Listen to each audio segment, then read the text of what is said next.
শুভ সন্ধ্যা বন্ধুরা। তো এখন ঘড়িতে বাজে 8টা।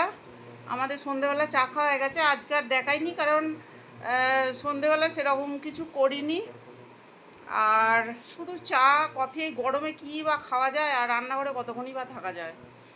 তো একদমই থাকা যাচ্ছে না। ওই যে বলেছিলাম সকালে যে আমরা টপ ফ্লোরে থাকি, আর একদম মনে হচ্ছে হিটের মধ্যে রয়েছি। দুপুরটা যে কীভাবে কাটছে আমরাই জানি। তো প্রচণ্ড গরম। আর বতিন এখানে পড়ছে, আর বতিন খেয়েছে কফি, আমরা খেয়েছি আজকে চা।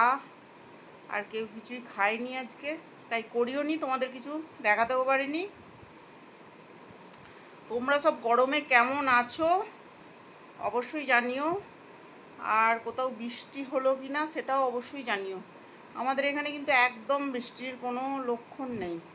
আর একটা জিনিস চলো তোমাদের একটু দেখাই। এখন মানে রাত্রি রাত্রি নয়, মানে 8টা বাজে, সন্ধ্যা। তো ভালো দিনের বেলা দেখালে হয়তো ভালো হতো। তো আমি আমার সত্যি কথা বলতে কি, ঠাকুরের সিংহাসন যেগুলো হয় সেগুলো কেনা হয়নি। কিনিনি মানে অনেক কারণ আছে সেগুলো না কেনার জন্য।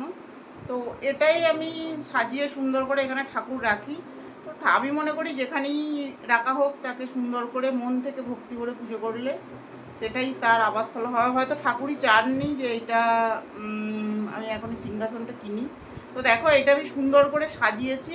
বেশ ওপরে দেখো এই যে এই কাপড়গুলো ছিল আমার কাছে, এগুলো দিয়ে একদম সুন্দর করে সাজিয়েছি।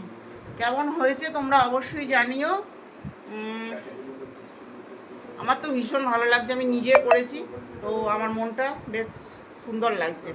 তো চলো, টাটা।